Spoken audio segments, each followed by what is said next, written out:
Jakarta, Bapak Ibu, tidak pernah disiapkan untuk jadi ibu kota.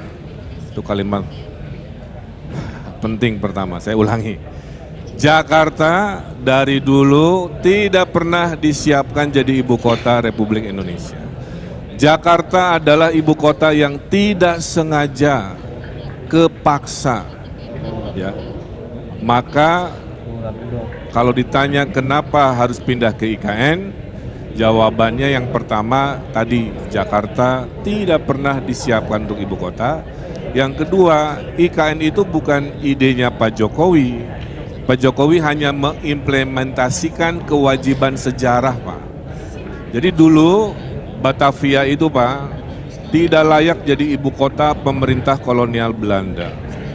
Banyak penyakit, ada wabah seperti COVID, namanya malaria Sundanika. Berikut, maka dipindahkanlah ibu kota Nusantara, ibu kota kolonial Belanda itu ke Bandung, Pak. Kira-kira begitu. Ya.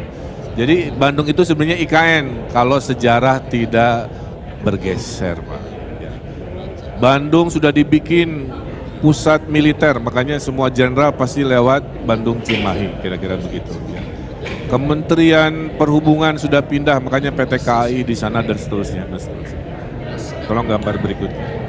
Tapi gagal karena tahun 29 ada depresi besar ekonomi dunia dan tahun 42 Jepang datang, maka bubarlah IKN versi pemerintah kolonial Belanda.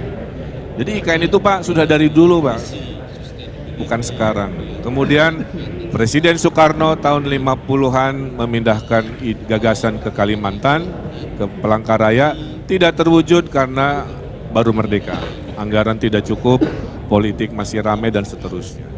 Zaman Pak Harto ke Jonggol, spekulan tanah, wah udah habisin tuh Pak tanah di Bogor sana, kayak kecelek, keburu sejarah reformasi. Nah di era Pak Jokowi lah kebutuhan sejarah itu diputuskan. Jadi kita harus mendukung keputusan besar bangsa ini. Ya. Ini bukan urusan politik-politik praktis lagi, tapi sebuah mimpi besar bangsa yang besar. Kenapa, Pak?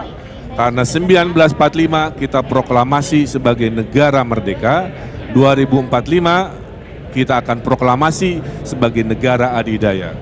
Dan negara adidaya itu bernama Indonesia, nomor 4 dunia, harus punya ibu kota sebagai etalase, sebagai wajah bahwa kita bangsa yang maju.